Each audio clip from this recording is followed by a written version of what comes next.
recognizes the gentlelady from California's 7th District for 5 minutes for questions. Thank you very much, Mr. Chairman. I want to thank the witnesses for being here today. Now, the safe operation of our nation's pipelines should be urgently priority for this committee. But it's now been almost 2 years since its authorization expired with the Pipeline and Hazardous Materials Safety Administration. PHMSA is crucial for protecting communities from deadly pipeline accidents, but Republicans on this committee clearly don't see this as a priority. Instead of working towards a common-sense reauthorization of PHMSA, Republicans wasted the last 2 years trying to force through an extreme partisan bill that would cut pipeline safety by 18%. Now, under President Trump, I'm gravely concerned that pipeline safety has been caught in a broader Republican effort to roll back critical safety and pollution regulations across the federal government.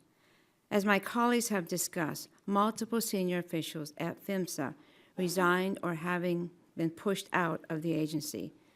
There's been a sharp drop in the number of enforcement actions taken by PHMSA, and President Trump has rescinded critical pipeline safety rules. Now, Mr. Caram, I'm going to keep this very simple. Are these actions going to increase or decrease the livelihood of a deeply pipeline disaster?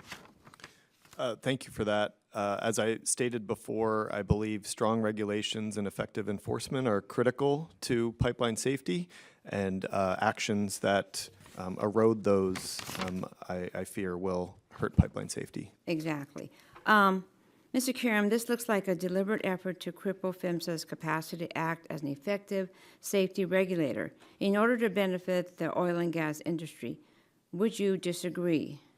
I can't speculate as to the motivations behind the actions. Okay. So it's not just PHMSA. This is part of a pattern. EPA staff has been told not to enforce pollution rules. The Department of Energy has been ordered to stop enforcing efficiency standards. The Department of Labor has been ordered to stop enforcing anti-discrimination laws. This is a deliberate, coordinated effort to weaken the protections that keep us safe. Now, I want to focus on the new rule for carbon dioxide pipelines for a moment, because I think it demonstrates this point. As you mentioned in your testimony, it's now been 5 years since the CO2 pipeline disaster in Mississippi that sent 45 people to the hospital. PHMSA proposed new rules to prevent this disaster from happening again, but President Trump immediately withdrew the new rule just as new CO2 pipelines are being built across the country.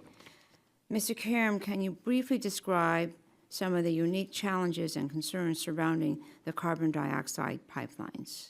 Sure. So CO2 is an asphyxiant, and it's heavier than air. And it's usually transported in a pipeline in a dense phase. In the event of a pipeline rupture, large amounts of CO2 can escape from the pipeline, and it can move in long distances close to the ground in dangerous and even lethal concentrations. It's odorless, it can be invisible, making it really difficult to detect. So all of these unique physical properties really present unique risks relative to other types of pipelines and unique emergency response challenges as well. How do the new proposed rule for CO2 pipelines address these challenges? Well, it proposed new standards to ensure that ruptures would be less likely to occur, like stronger construction and design standards and real-time monitoring. It also made sure that all parts of the pipeline where a failure could affect a community would be subject to stricter safety standards, and it also made improvements to an operator's responsibility to ensure strong emergency response. So does the President's decision to kill this rule make communities more safe or less safe? Well, if it's between finalizing the proposed rule or not modernizing the regulations, not modernizing the regulations makes communities less safe. Less safe. Mr. Caram, without new safety rules, we'll see another tragedy like the disaster in Mississippi.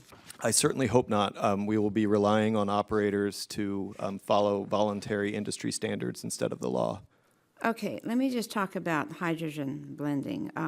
Blending hydrogen into natural gas pipelines also prevents new safety concerns that need to be addressed. Mr. Caram, can you briefly describe some of the unique challenges and concerns with hydrogen blending. In about Sure. 5 seconds.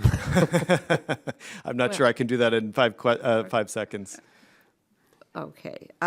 Could the lady submit the question to the witness I in certainly, writing? thank you very much.